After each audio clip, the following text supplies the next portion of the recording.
It's like a stock market for racehorses. Morningline.io. Taken by the wind. This filly is doing super, and she really should be a grade 1 winner already. She goes out there and she's done everything right every time. Morningline.io. Buy, sell, trade, own the game. Hi, everyone. David Aragona and Mike Beer here taking a look back at last Saturday's Kentucky Derby, the race that the entire horse racing world anticipates for the first 4 or 5 months of the year. It finally arrived. It's now in the rearview mirror, Mike, and we're going to take a look back and recap all of the action from last Saturday at Churchill Downs. Obviously, a lot of storylines around this Kentucky Derby. Cherie DeVaux becoming the first female trainer to win the race. Really likable jockey Jose Ortiz getting his first Kentucky Derby win. The story of the Phipps family getting another Kentucky Derby. I mean, a lot of storylines to discuss. I think we've got some pretty excellent journalists at Daily Racing Forum that have covered those stories. You can check those out on DRF.com. But Mike, you and I, we're handicappers, we're bettors, and I think we want to do a deep dive into how this race was run and how we got to this result.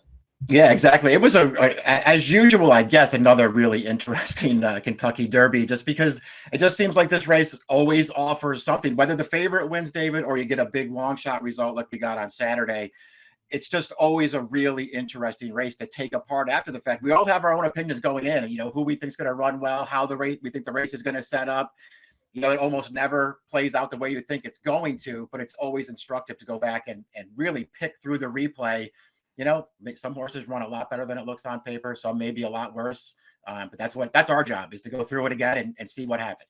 Yep, and here are the payouts on screen. These are the results. The top 3 finishers, 19-1-22. Golden Tempo upsetting the field at 23-1, like we said, for Cherie DeVaux, the first female trainer to condition a Kentucky Derby winner. Renegade, who was second, he was the morning line favorite. I think he drifted up to the second choice at about 5.5-1. Jose Ortiz, so completing that Ortiz brothers exacta in the Kentucky Derby. And then Oselli, the long shot maiden, finished third. I believe he was the longest price in this race at about 70.5-1. He pays whopping $36 to show, and there were some pretty gigantic exotic payouts here, Mike. I mean, the exacta, I think, was looking down at my sheet, it was $278 for a $2 wager. The trifecta, I think, paid $5,600 for 50 cents, and got some pretty logical jockeys in there. The Ortiz brothers and Tyler Gaffalione and Oselli, probably never going to get them paying $5,600 for a trifecta again at Churchill Downs. But as Mike said, we want to talk about how we got to this result. And to do that, we're going to take a look back at some different portions of the race. And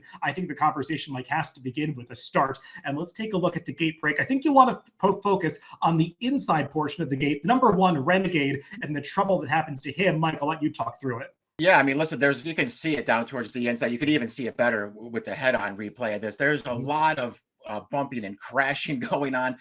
It was way more dramatic, David, with the inside 4 or 5 horses just all sort of bouncing off each other. And of course, Renegade, you know, he took a pretty good shot, a couple of different pretty good shots there. It seemed like it even happened in the outside 3 or 4 gates as well. It seemed like, to me, Further Ado was the one who caused that. He sort of got out at the start of that race. He crashed into a horse to his far outside, actually shut off the winner a little bit at the start of the race. So, yeah, I mean, I guess it's not that unexpected, you know, with the start of 20 horses, or 18 in this case, breaking from the gate in the Kentucky Derby. I guess, you know, a lot of people who thought that drawing the rail was a bad starting point for Renegade, I guess they have something to lean on now, David, with all the trouble that happened to him at the start of the race. Yeah, Mike, it kind of seemed like watching a few different angles with the start. Like, Jose Ortiz on Renegade was almost anticipating that he was going to get crowded. So he tried to come out to create some space for himself, kind of akin to what Martin Garcia did on Citizen Bowl last year, except that horse was a speed. Renegade's not a speed. So he tried to come out, but Mike Smith, who was on So Happy, the number 8, he was the one that was sort of creating that pressure by coming in and hustling so hard at the start. And when the number 8 and the number 1 sort of come in and leave basically 3 paths between them, well, there are 6 horses in between them, and there's nowhere for them to go except to get squeezed back. And unfortunately, a lot of them got bumped and jostled, and Renegade, you saw, got pushed back into the rail. So trying to create that space didn't exactly work out for IRAD. So you just saw that traffic jam at the start. Big thanks to our producer, Bobby, who prepared these clips. And Bobby, can I ask you to do something that I didn't give you a heads up? Can we actually show the start once again, that first clip once again, and we could focus on the outside part of the starting gate? Because Mike, you mentioned, you know, Golden Tempo and some of the trouble towards the outside. We'll take a look at that because there was also some crowding there, like you said, caused partly by Further Ado. I think it's noteworthy to focus on the 19 and 22 because they're 2 horses that finished in the trifecta here, Golden Tempo and Oselli. they both got completely squeezed out at the start, but maybe that wasn't such a bad thing given the way this race flowed. Yeah, that is something that I think it's worth at least considering. I mean, it's never ideal to get bumped at the start of a race because you just don't know how it's going to affect the horse's performance after that. And in this case, the fact that these three horses all had some trouble at the start and wound up way back off the pace, obviously it didn't affect them that much, at least as far as dynamics are concerned. It's still, again, it's not a good thing to ever get bumped at the start of a race because it can affect you. It could affect the horse in other ways. But these horses, all three of them wound up way back in the field, and they were 1, 2, 3 across the wire. Yeah, some other things from the start. Commandment just broke a little bit slowly, was, I think, out of position coming out of the starting gate. Really, we talk about how the inside, I should say the middle portion of the starting gates are usually the most prone to traffic trouble coming out of the starting gate. When you watch that start, gates numbers 10 through 16, they had no trouble at all. They just had plenty of room to maneuver. Not that it necessarily worked out for them in the end. Let's talk about how this pace unfolded, Mike. The middle portions of the race, like we said, So Happy was really aggressively ridden. 6 speed, the number 17 just has so much natural speed.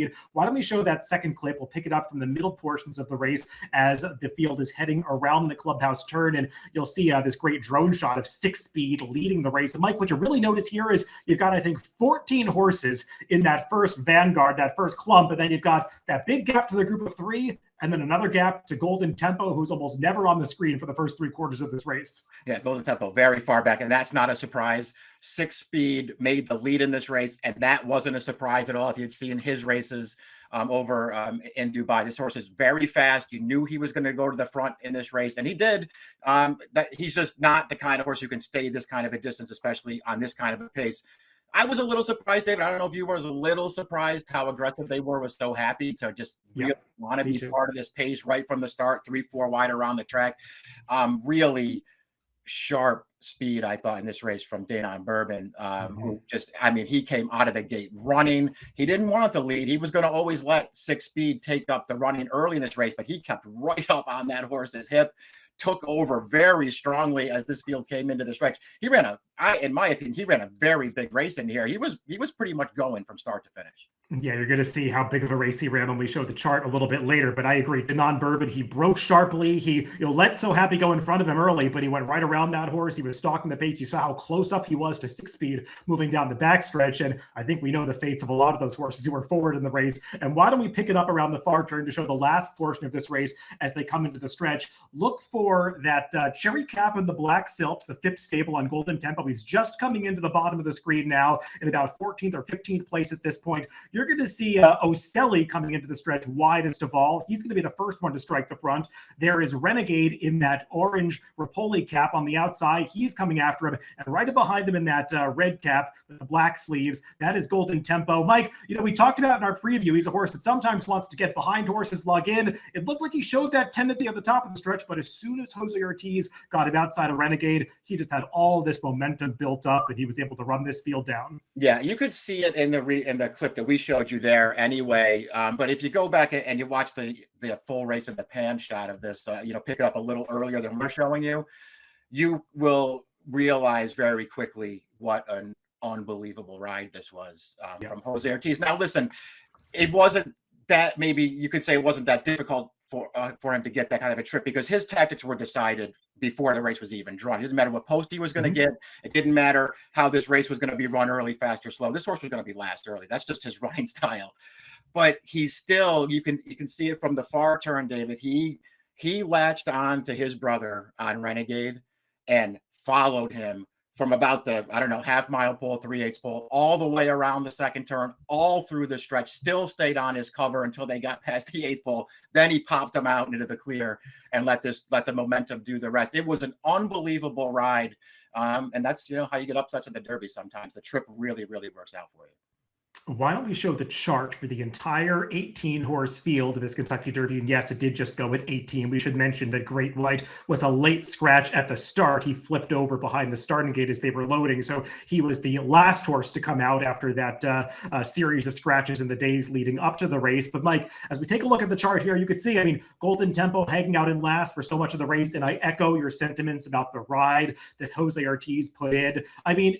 Riding from last to first in the Kentucky Derby, we see it happen him before, but to take this horse as far back as he did, it reminds me of what Calvin Burrell did with Mind That Bird years ago, where he just had the faith in the horse's finishing kick to not worry about what anybody else was doing, just let the horse get into a comfortable rhythm, allow the pace to develop, and make his run when the horse was ready. Because so often, Mike, in the Kentucky Derby, even on horses that are confirmed closers coming in, we see those Derby jitters get to the jockeys and they're tempted to move too soon, whether they get in traffic, moving into the tiring horses ahead of him, or make wide moves. I mean, we saw that happen to Commandment, who was legitimately 5-6 wide on the turn. The same goes for Oselli, who was the first of those deep closers to move. Tyler made a decision to stay out of trouble, go 5 wide all the way around the far turn bend with him. But Golden Tempo, by staying so far back, Jose was able to save as much ground as he was ever able to do so with such a deep closer, and really only angling out when they were coming into that straightaway. I mean, he just couldn't have done it any better. And given the fact that he only won the race by a neck, there was very little margin for error. And fortunately for him, he just made all the right decisions. Yeah, it probably did make a pretty big difference. I think, just along those lines, since you brought up Mind That Bird, and, one of the things that Golden Tempo had in common with the Mind That Bird was they were both, outsiders in the race. They're both pretty big long shots, and it's a lot easier for a jockey to make that decision to just sit back and hope things come back to you when you're riding a big price. If you try to do that on one of the favorites in the race and it doesn't work out, you're going to hear about it for a long time.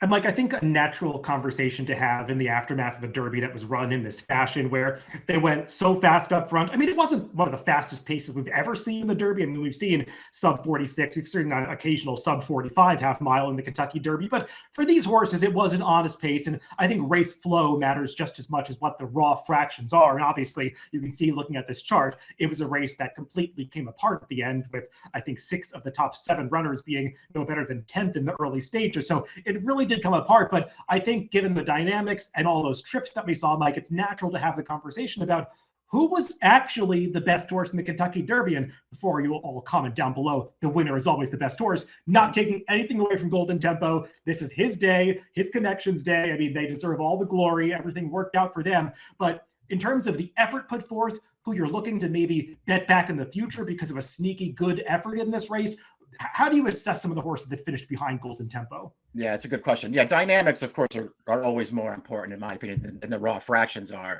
But in this case, obviously, this was a closer's race, and the horses that were closer to the pace probably took the worst. And I think a lot of it has to do with, I mean, you could look at the fractions and say, well, they're not like supersonic fractions. But we're also talking about, and we talked about this a lot, David, leading up to the Derby, this is a whole bunch of horses who just don't have really any foundation and any experience at all. A bunch of horses with 3, 4, 5, maybe 6 starts at the most. So this stuff, running a mile and a quarter for the first time, a lot of these horses are going to pay the price for stuff like that. And they're just not going to be able to deal with it. I think that came into play a lot. As far as, it's an interesting question, who ran the best race if it wasn't the winner? I understand people who want to say it was Renegade, and I wouldn't argue too hard with that. I thought he ran really, really well the start aside. Maybe Irad could have gotten him into the clear a little sooner and it would have made a difference. I don't know if that's the case or not, but that's certainly true. I tried to make some little notes here. I know I think we'll talk about Chief Wallaby maybe a little bit more after. I know that there's going to be a good segment of the population who watched this race and thought that he was best in here. Maybe he was. I kind of don't agree with that, but maybe he was. Danon Bourbon is on my list just because you can see it right there in the chart. Look at the horses that are surrounding this horse in his finishing position 5th. They came from 18th, 15th, and 17th. Obviously, the 3 deepest closers are the ones that got by him. Chief Wallaby was well back off the pace. The 2 horses that finished right behind him, they both came from way out of this thing. To me, he just ran a really, really big race here. I think he deserves a lot of credit. I'm going to also throw the name, I could actually say Oselli, David, made the first move of those closers. I know he's a maiden on the way in here. He seemed like an impossible horse to me, but he went way sooner in this race than Renegade and Golden Tempo did and still made the lead in deep stretch. I thought he ran really well. And I'm just going to throw 2 other names out. I don't know how you feel about these. You can agree or disagree. One of them I'm going to put in there is Emerging Market. Chad's horse. I thought he was, maybe a little too close early and then just racing really freely for Pratt around the final turn of that race. Just put on the chase from a long way out, and I think he really paid the price for this. And he was obviously the most lightly raced horse on the way in. So I'm looking for him down the line. And I'm not going to say it in the next 2 legs of the Triple Crown, but not too far from now, I'm going to look for Emerging Market to really jump forward. And I think just sort of, it probably doesn't matter. I don't know if we'll see this horse stateside again, but I think Wonder Dean ran a really underrated race here. Yeah, and Mike, you mentioned a bunch of names, and I think that's the right way to look at it. I mean, there are so many different angles from which you can view the Kentucky Derby, so many little things to focus on that impacted the final result. I mean, just taking into account those top three, I think it's fair to say you can make a case that any one of them ran the best race. Yes, even the maiden Ocelli, for all the reasons that you pointed out, moving soon, he covered so much more ground than the other horses, whereas Golden Tempo and Renegade both had opportunities to stay towards the inside on the turns. Ocelli was just outside for almost his entire trip and legitimately 5 to 6 wide all the way around that far turn. So when you factor ground loss in, I mean, that's a major factor. Mike, we probably should mention, talking about Ocelli, kind of the bumping that occurred at the 3/16 pole. We showed it on the clip a little bit earlier, but once they turned into the stretch, I don't think it was Tyler Gaffalione's intention, but Ocelli just coming off the turn, he kept moving into the left, and he caused the chain reaction, I think bumping Commandment, then into Further Ado, and I think that's some of the trouble you're referencing with Chief Wallaby, who was getting a pretty good trip behind horses, saving ground, appeared to have quite a bit of run coming past the quarter pole, but just as he was launching his move, he was the victim of that chain reaction bumping that was begun by Ocelli, and that kind of put him in a similar position to where he found himself in the Florida Derby, where he was, on the wrong lead, not going through a hole that was there ahead of him, and even with the blinkers, you could sort of see some of that reluctance rear its head again with Chief Wallaby. I've seen some chatter that maybe he was the best horse because of the trouble at that point in the race. I don't know if you had more to say about that.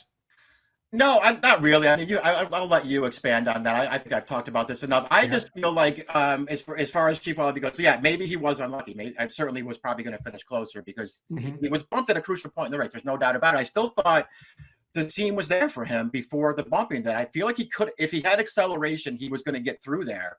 And I just don't think that he had it. Similar, as you said, to the Florida Derby. And prior to that, David, I just thought Junior Alvarado gave this horse an absolutely perfect. He had this horse in the perfect position every step of the way until he didn't get through that hole.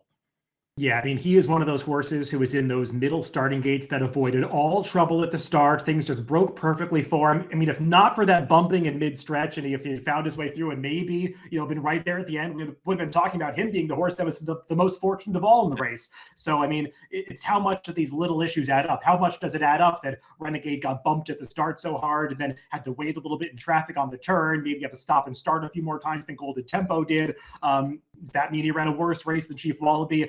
You can look at it so many different ways. And, of course, Mike, you brought up Dead on Bourbon. I mean, hard to overlook what a huge race he ran, to be involved in that pace, to be the first one, to go by the leaders. I mean, the jockey had to have some confidence to do that, because you want to wait as long to make your move in the Kentucky Derby, because if you move too soon, it can really come back to bite you. And at the top of the stretch, it really did seem like he had made the winning breakaway move. We saw Mystic Dan do it a few years ago, and it wouldn't have been surprised if this horse had held it together. But, I mean, you saw that pace just take its toll on everybody once they got into the final of the 10 furlongs, and Den on Bourbon included. But, boy, he didn't give it up without a fight. He was grinding onto the wire, even almost held off that resurgent Chief Wallaby for fourth. So, huge effort for him. Our colleague Dave Grenning, I mean, he was reporting that he was the one of the 3 international contenders that was still on the grounds at Churchill as of the time of recording this on Monday, but I do think it's expected that he, along with the others, is going to go back overseas. So hopefully we see him back on U.S. soil again, because it will be interesting to see what he could do against this crop of 3-year-olds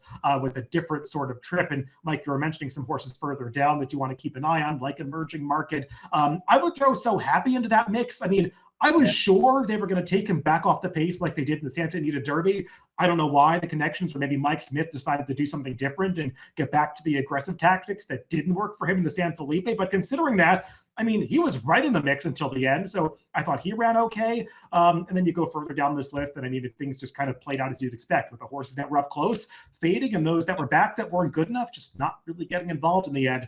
Why don't we take a look at the PPs of the top 3 contenders? And obviously, Mike, we've got to talk about the Beyer speed figure for this race, because it came back only a 95. You can't really be surprised about that when you see some of the times that were recorded earlier in this day at Churchill Downs, just, race after race and stakes after stakes that was, abutting up against track records. That was not the case for this Kentucky Derby, so unsurprising that it gets a slower speed figure. I do believe Andy Beyer said this is the lowest Beyer speed figure that the Kentucky Derby has been assigned since he started publishing his Beyer speed figures in the mid to late 1980s. So it's obviously not a great sign for this 3-year-old crop, but of course, a lot of that could have to do with the pace. Absolutely, it could. And again, I'll just go back to what I was sort of referencing when we started this whole thing. And the PPs of these horses are right there. Yep. Golden Tempo, it's his 5th start. Renegade, it's his 6th start. These horses, they're just getting started. There's no foundation for them to really be at their best going 1.25 miles at this stage of their career. It's such a good point, Mike. I mean, the Kentucky Derby has changed so much over the years. We used to have these horses having faced each other on the way in. We kind of knew who they were. And now you're kind of trying to handicap the race, trying to pick out the horse that's going to improve on Derby Day. When up until recently, you wanted a horse that had already run that fast race for the Kentucky Derby. And if they hadn't, they were kind of an easy toss. Apparently, that's not the case anymore, because we've seen this new developing trend really just over the past 5 years, I would say, where you just want to find the horse that's going to take that step forward, because so much of the field isn't exposed at this point in time. And I guess, Mike, with you being a fellow handicapper and better, if there was something that you noticed in the lead up to this race or watching this race since we last spoke and did our handicapping, maybe something that you missed in your handicapping that you wish you could have, relied on a little more, or something that you learned in watching this race, is there anything that you want to take away from this Kentucky Derby moving forward? That's a good question. I don't know that, listen, it was a big long shot winner in a huge long shot that finished 3rd. And, so obviously maybe I could just look at it and go, well, I handicapped it wrong. 2 horses that I didn't like at all were part of this trifecta. I don't know, man. I kind of expected the pace was going to be solid, so I can't say I was surprised by that. I think I was just kind of surprised that some horses that I really couldn't warm up to just ran a lot better than I expected. And that's not specific to the Kentucky Derby. I mean, that stuff happens to me every day when I'm handicapping races. So I don't know, David. I don't really feel like anything, super uncommon happened in this race. I just happened to be wrong about it. Didn't get to the winner or the 3rd place finisher. But I don't know. Did something occur to you maybe along those lines? No, I mean, for me, it's just, as you were kind of alluding to, I mean, I was somebody who was convinced this pace was going to be fast. Just the way, especially as we saw some of the draws happen through the week and more speed come in, it just seemed like a race that was setting up for a pace collapse. And I guess if there was one mistake I made, it was still relying on the logical horses when you know that pace collapse are situations that can just naturally create chaos, and not keeping more of an open mind to long shots because you're viewing it as a race that's likely to unfold that way. So that's something I want to keep in mind as I handicap future Kentucky Derbies, just making picks along the lines of what you think the pace is going to be. And also, relying a lot on these horses' potential and, their closing ability that they've shown in their prior races. Even if they don't have that fast speed figure just yet, we've seen in some recent years, they can take those steps forward. And sometimes the horses you want to avoid are the ones that have already shown all their cards in the preps, because you can have horses taking these big steps forwards on a race day in the Kentucky Derby in modern times. Well, that's our recap of this 152nd Kentucky Derby, but we want to know what you guys think. Drop us a comment down below on YouTube. Let us know if you think that Golden Tempo was the best horse, if there's somebody else who was beaten that you think should have worn the roses last week, or you looking to bet in the Preakness or Belmont moving forward. We want to hear from you. Drop us a comment down below.